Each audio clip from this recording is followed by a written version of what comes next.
Perdana Menteri Israel Benjamin Netanyahu disebut akan mengadakan pertemuan kabinet keamanan tingkat tinggi. Diketahui pertemuan itu akan digelar pada Selasa malam, 26 November 2024 di Tel Aviv. Dalam pertemuan itu, Netanyahu dikabarkan akan membahas persetujuan gencatan senjata selama 60 hari dengan militan Hizbullah. Langkah ini diambil setelah lebih dari setahun konflik antara kedua belah pihak tersebut berlangsung sengit. Dikutip dari The Times of Israel, seorang pejabat Israel menyatakan, gencatan senjata ini bertujuan untuk menghentikan permusuhan sementara. Pada saat yang sama, pejabat itu menekankan bahwa gencatan senjata itu tak akan mengakhiri perang melawan Hizbullah. Kebebasan Israel untuk bertindak di Lebanon setelah gencatan senjata pun dijamin oleh surat antara Israel dan Amerika Serikat. Israel memutuskan menerima gencatan senjata lantaran takut akan pemerintahan Presiden Amerika Serikat Joe Biden yang bisa menghukum negaranya dengan resolusi Dewan Keamanan PBB.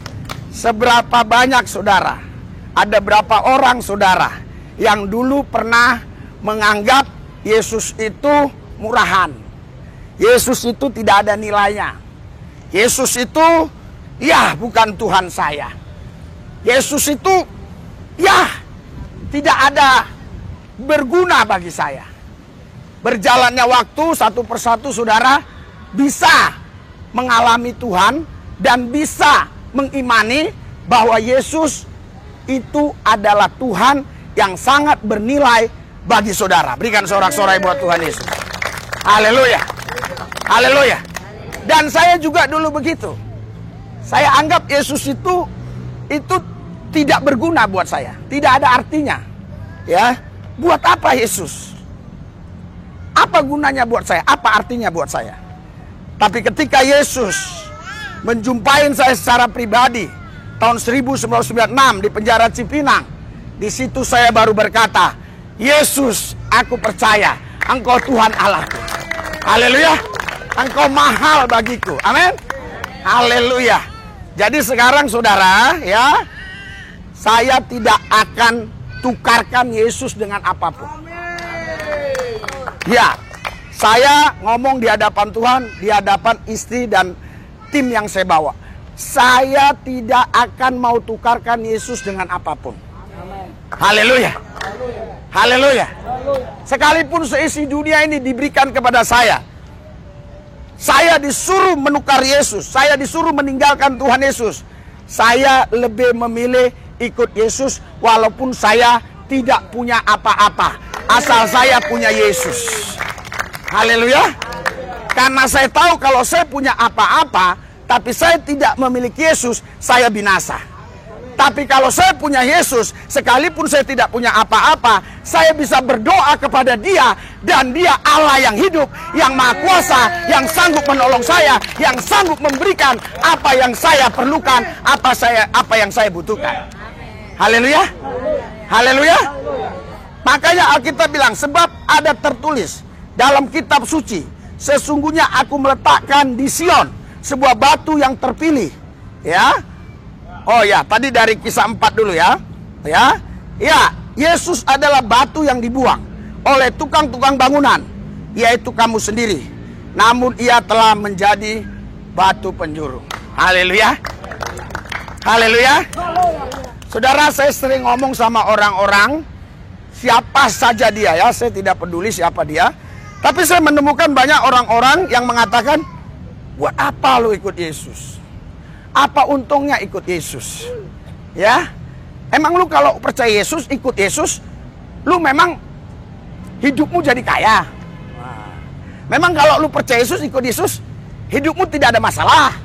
Memang kalau lu percaya Yesus, ikut Yesus, hidupmu ini diberkati, rezeki melimpah. Saudara, banyak orang-orang yang berpikir seperti itu. Dan pikiran mereka itulah yang dituangkan lewat kata-kata ya kepada saya, saudaraku yang saya kasih. Tapi saya jawabnya simpel saja, sederhana saja. Haleluya, sederhana saja. Karena Yesus masa depanku, Yesus hartaku, Yesus kekayaanku. Di dalam Yesus aku pasti dipelihara, dijagai, dilindungi. bersama Yesus, aku pasti lakukan perkara-perkara besar. Di dalam Dia aku cakap menanggung segala perkara, karena tidak ada yang mustahil bagi orang percaya. Haleluya, sorak-sorai buat Tuhan kita yang dahsyat luar biasa. Haleluya, haleluya, haleluya, haleluya. Iya, saudaraku yang saya kasih, ya. Saya tidak tahu iman saudara itu levelnya sampai di mana. Ya, kapasitas roh, intensitas roh saudara levelnya sampai di mana, saya tidak tahu persis. Tapi yang saya tahu, di dalam Yesus ada kepastian keselamatan. Amin. Haleluya. Kisah 4 ayat 12, tidak ada nama lain di kolong langit ini yang bisa menyelamatkan kita selain hanya nama Yesus Kristus. Haleluya. Saudara, saya mau kasih tahu buat saudara, ya, Yesus tidak rugi kalau kita tidak percaya Dia. Dia pun tidak untung kalau kita percaya Dia. Ingat, Dia tidak rugi kalau kita menolak Dia. Dia pun tidak ada untungnya kalau kita percaya kepada Dia. Kalau kita menolak Dia, kita yang rugi. Kalau kita percaya Tuhan Yesus, kita yang untung. Haleluya.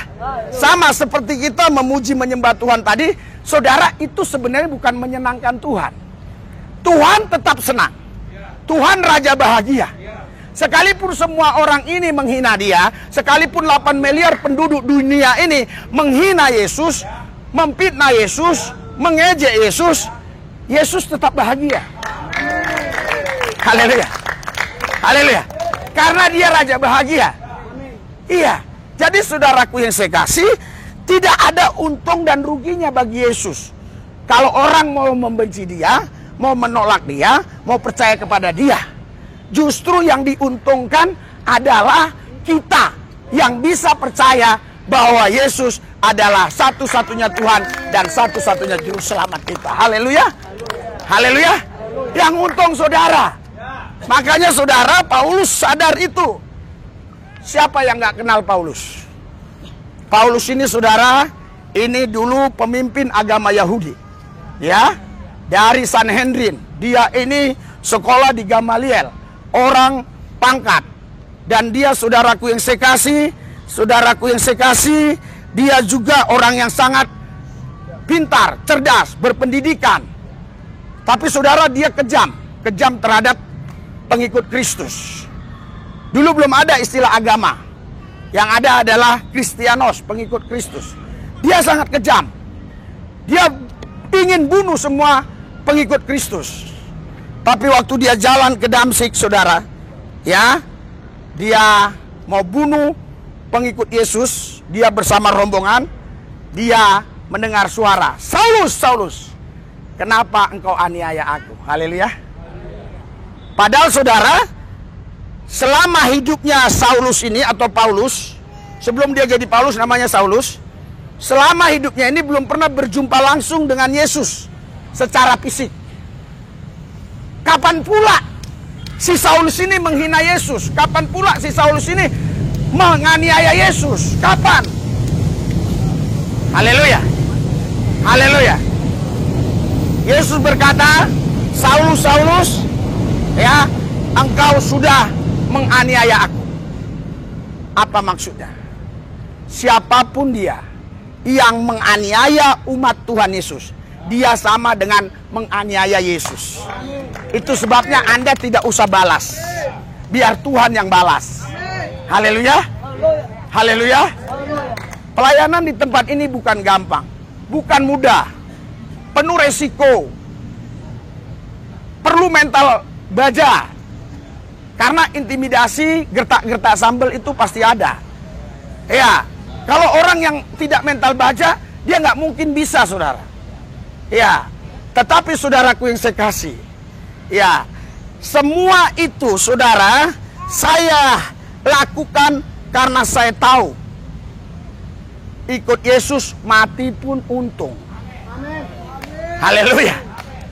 Haleluya. Air ya. Ya. Oke, silakan. Ya. Ya, Bu, bentar. Nggak apa-apa, sebentar. Nggak bisa pindah sini deh. Oke, Sir. Ya. Ya. Ya. Oke, ya. Silakan ya. Ya, oke, silakan ya. Ya, oke ya. Ibu itu kasih air ya. Ya, air banyak, tenang.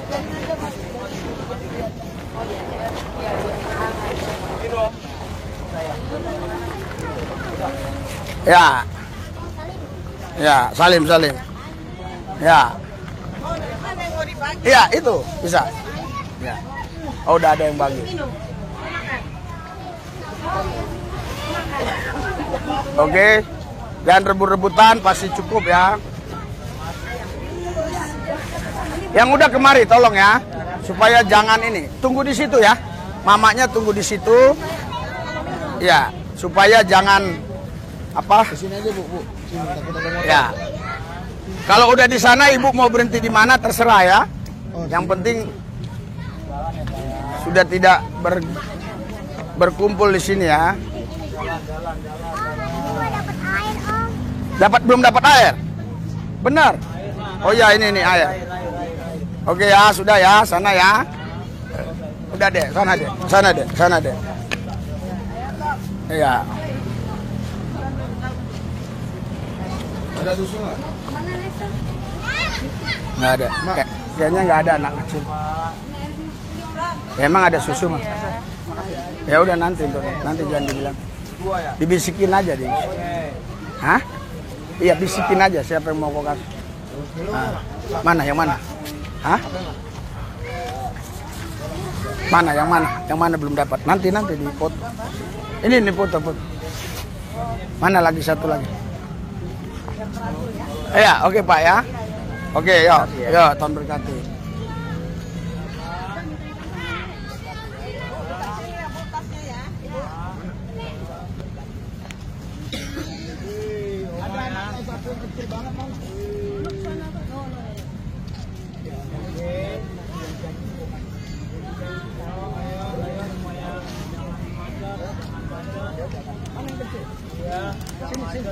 Sini. Ya. Sini anak kecil sini. Tidak macet ya. Sini, ibu susu dulu. Ini yang ya. Enggak, ini untuk anak kecil ya. Untuk anak yang masih bayi. Nah, ya. Kasih tahu gini. Mama.